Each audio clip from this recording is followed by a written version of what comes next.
ரசூலுல்லாஹி ஸல்லல்லாஹு அவர்கள்ட்ட ஒரு நபித்தோழர் கேட்கிறார், இந்த சுவர்க்கவாதிகள் தூங்குவாங்களா அப்படின்னு கேட்குறாங்க. அப்போ ரசூலுல்லாஹி ஸல்லல்லாஹு அவர்கள் சொல்கிறாங்க, அன்னௌம் அஹுல் மௌத், தூக்கம் என்பது மௌத்துடைய சகோதரன், தூக்கம் என்பது மௌத்துடைய சகோதரன். வலா யமூத்து அஹ்லுல் ஜன்னா, சுவர்க்கவாதிகள் என்ன செய்ய மாட்டார்கள், மரணிக்க மாட்டாங்க நாங்கள் ரசூலுல்லாஹ். அப்போ சுவர்க்கத்தில் யாரும் மௌத்தாகிறல்ல.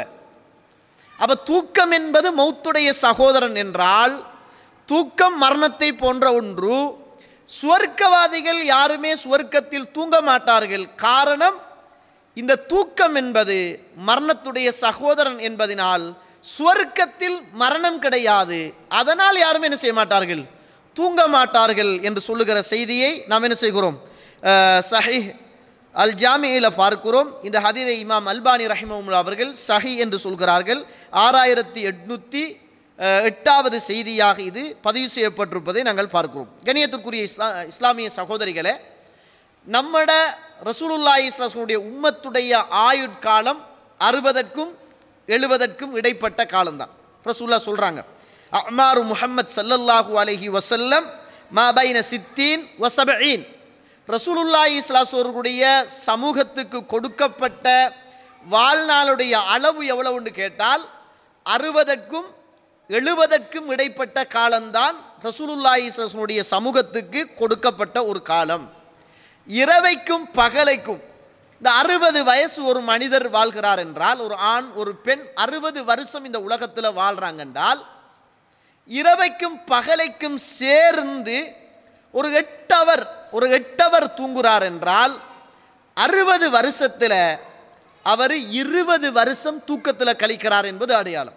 ஒரு நாளைக்கு பகலையிலையும் இரவையிலையும் தூங்குற தூக்கத்தை கணக்கு பார்த்து ஒரு 8 மணித்தியாலம் தூங்குறாங்க அப்படின்னு வச்சு கொண்டால் அவங்களுக்கு 60 வருஷம் என்றால், அந்த 60 வருஷத்தில் 20 வருஷத்தை என்ன செஞ்சிட்டோம், தூக்கத்தில் நம்ம கழிச்சிட்டோம். அப்போ அங்கால இருக்கிறது 40 வருஷம். அந்த 40 வருஷத்தில் 20 வருஷம் வரைக்கும், ஒன்றில் இருந்து 20 வரைக்கும் படிப்பு, ஓதல், விளையாட்டு, நையாண்டி, கூத்து, கும்மாளம், இசை, மியூசிக், இளமை, எல்லா குப்பாடித்தனமான வேலையும் செய்யலாம். அந்த வயசில் செய்கிறது அது அந்த வயசில் தான் செய்யணும். இப்படி என்று சொல்லுகிற பாவம் நிறைந்த அப்படியான ஒரு வாழ்க்கையோட என்ன செஞ்சிட்டு 20 வயசு போயிட்டு, அப்போ 40 கழிஞ்சிட்டு. அங்கால இருக்கிறது 60 வருஷம். அந்த 20 வருஷம், அந்த 20 வருஷத்தில் கல்யாணம், பிள்ளைகள வேலை, கல்யாணத்துடைய வேலை, அங்கே போகிறது இங்கே போகிறது அப்படின்ட்டு உலக வாழ்வுக்கே அதை கழிக்கிறோம். இதை இபாதத் எவ்வளோ ஒன்று கேட்டு பார்த்தால் நம்மளோட வாழ்நாளையில் குறைஞ்சது ஒரு 5 வருஷமாவது என்ன செஞ்சிருக்க மாட்டோம். இல்லாம ரஹிம் அல்லாஹ் அருள் செய்தவர்களை தவிர ஒரு 5 வருஷமாவது என்ன செஞ்சிருக்க மாட்டோம், நம்மளோட வாழ்க்கையில் கழிச்சிருக்க மாட்டோம் என்று சொல்லுகிற ஒரு கவலையான ஒரு கணக்குன்னு செய்யும். போட்டு பார்த்தா நமக்கு தெரியும். ஏன்னா நமக்கு தெரியும் தானே நம்ம என்ன இபாதத் செஞ்சுருக்கிறோம், என்ன வணங்கியிருக்கிறோம், என்ன வணக்க வழிபாடுகளில் ஈடுபடுகிறோம், நாம் என்ன பாவம் செய்திருக்கிறோம், என்ன நன்மை செய்திருக்கிறோம், நம்மளோட வாழ்க்கையில் குர்ஆன் எவ்வளவு தூரம் தாக்கம் செலுத்துகிறது, நல்லதுக்காக வேண்டி எவ்வளவு நேர காலங்களை நம்ம செலவழிக்கிறோம் என்று நம்மட உள்ளத்தில் நம்ம கேட்டு பார்த்தால் நமக்கு தெரியும். இந்த 60 வருஷ காலத்துக்குள்ள எத்தனை வருஷம் இறைவனுக்காக வேண்டி நானும் நீங்களும் செலவழிக்க தயாராக இருக்கிறோம் என்று கேட்டு பார்த்தால் வருஷக்கணக்கில் வருகிறதோ அல்லது நிமிஷக்கணக்கில் வருகிறதோ அல்லாஹு ஆலம். அந்த அளவுக்கு பலவீனமான ஒரு சகோதர சகோதரிகளாகத்தான் நானும் நீங்களும் வாழ்ந்து கொண்டிருக்கிறோம் என்பது ஒரு நிதர்சனமான ஒரு உண்மை. ரசூலுல்லாஹி ஸல்லல்லாஹு அலைஹி வஸல்லம் அவர்கள் அப்துல்லாஹ் இப்னு மஸ்ஊத் அவர்கள் இந்த செய்தியை சொல்கிறாங்க. புகாரியில் 6417வது செய்தி. இந்த ரசூலுல்லாஹ் இந்த சஹாபாக்களை எப்படி பயிற்றுவிக்கிறாங்கன்னு பாருங்க. ரசூலுல்லாஹ் எப்படி இந்த உலக வாழ்வை உள்ளத்துக்குள்ளே இருந்து மர்ம வாழ்வை ரசூலுல்லாஹ் கொண்டு வராங்கன்னு பாருங்க. ரசூலுல்லாஹ் சொல்கிறாங்க, ஹத்தன் நபியு ஸல்லல்லாஹு அலைஹி வஸல்லம் ஹத்தன் முரப்பஅன். அல்லாஹ்வுடைய தூதர் ஸல்லல்லாஹு அலைஹி வஸல்லம் ஒரு நாள் இப்படி சதுர வடிவமான ஒரு பொக்ஸை ரசூலுல்லாஹ் கீறினாங்க. ஒரு சதுர வடிவமான ஒரு பொக்ஸை ரசூலுல்லாஹி ஸல்லல்லாஹு அலைஹி வஸல்லம் கீறினார்கள். கீறிவிட்டு வஹத்த ஹத்தன் ஃபில் வஸதி ஹாரிஜன் மின்ஹு, ஒரு சதுர வடிவமான ஒரு பொக்ஸ், அப்படி ரசூலுல்லாஹ் ஒரு பொக்ஸை கீறிட்டு இந்த பொக்ஸில் மைய புள்ளியில் இருந்து அப்படியே ஒரு நேர்கோடை ரசூலுல்லாஹ் கீறுறாங்க. பாக்ஸு அதுக்குள்ள நடுவில் ஒரு மைய புள்ளியில் இருந்து அப்படியே ரசூலுல்லாஹ் ஒரு கோடு அப்படியே கீறுறாங்க. அந்த கோடு ரசூலுல்லாஹ் கீறின இந்த பாக்ஸை விட்டு என்ன செஞ்சிட்டு கொஞ்சம் தாண்டி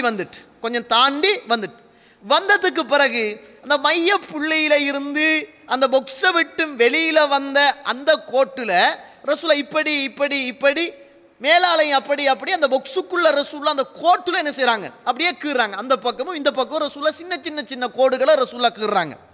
அப்ப ரசூலுல்லாஹி ஸல்லல்லாஹு அலைஹி அவர்கள் கீறி விட்டு சொல்றாங்க, மனிதன் தான் இந்த பாக்ஸுக்குள்ள கீறினமே கோடு, நடுவில் கீறினமே கோடு, அதுதான் மனுஷன். இந்த வளைச்சு கீறின இந்த சதுரம் இருக்குதானே இந்த பாக்ஸ், இது வந்துட்டு மனுஷனுடைய அஜல், அவன் வாழ்நாள். இந்த பாக்ஸை விட்டும் அந்த நேர்கோடாக கீறுகிற போது அது கொஞ்சம் அந்த பாக்ஸை விட்டு தாண்டி வந்துச்சு, அது அவனுடைய எண்ணம், அவனுடைய அவனுடைய ஆசை, அவனுடைய மேலெண்ணம், அப்படி வாழணும், இப்படி வாழணும், அப்படி கட்டணும், இப்படி கட்டணும் என்ற அவனுடைய கற்பனை நிறைந்த ஒரு வாழ்க்கை. ரசூலுல்லாஹ் அந்த கோட்டில் இஞ்சாலையும் அந்த பக்கம் ரசூலுல்லாஹ் சின்ன கோடுகளை கீறினாங்க தானே. இது இந்த உலகத்தில் மனுஷனுக்கு வரக்கூடிய சோதனைகள்.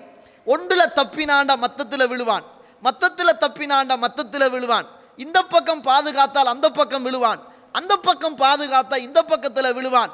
இதையெல்லாம் தாண்டி வார போது அவனுடைய கற்பனைகளை எட்டாமல் அவனுடைய அஜல் அவனை வந்து அடைந்து விடும், அவன் மௌத்தாகி விடுகிறான் என்று ரசூலுல்லாஹி ஸல்லல்லாஹு அலைஹி வஸல்லம் அவர்கள் சஹாபாக்களுக்கு இந்த உலக வாழ்வையும் மனுஷனுடைய அஜலையும் மனுஷனுடைய ஆயுளையும் மனுஷனுடைய சோதனையையும் மனிதனுடைய வாழ்வின் யதார்த்தத்தையும் அல்லாஹ்வுடைய தூதர் ஸல்லல்லாஹு அலைஹி வஸல்லம் அவர்கள் ஒரு அழகான பாக்ஸை கீறி அந்த பாக்ஸில் நடுவில் ஒரு கோட்டை கீறி அந்த கோட்டில் அந்த பக்கமும் இந்த பக்கமும் சின்ன கோடுகளை வரைந்து ஒரு சின்ன பிள்ளைக்கு யதார்த்த பூர்வமாக விளங்குற மாதிரி இந்த உலக வாழ்வையும் இந்த உலகத்தின் ஆசைகளையும் இந்த உலகத்தில் வர சோதனைகளையும் அல்லாஹ்வுடைய தூதர் ஸல்லல்லாஹு அலைஹி வஸல்லம் அவர்கள் அந்த மனிதருக்கு கற்றுக் கொடுக்கிறார், சஹாபாக்களுக்கு கற்றுக் கொடுத்தார்கள் என்பதை நாங்கள் பார்க்கிறோம். கண்ணியத்துக்குரிய இஸ்லாமிய தாய்மார்களே, அல்லாஹு தஆலா இந்த உலகத்தில் ஒரு மனுஷனுக்கு கொடுக்கிற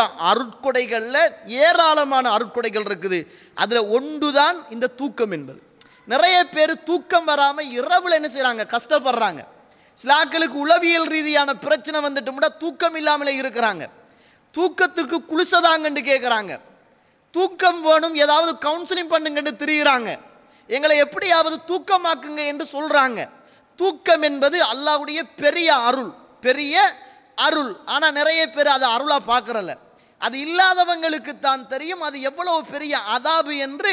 தூக்கம் இல்லாதவர்களுக்கு தான் தெரியும். அல்லாஹு தாலா நமக்கு இப்படி பல நிஅமத்துக்களை அல்லாஹு தாலா செய்திருக்கிறான்.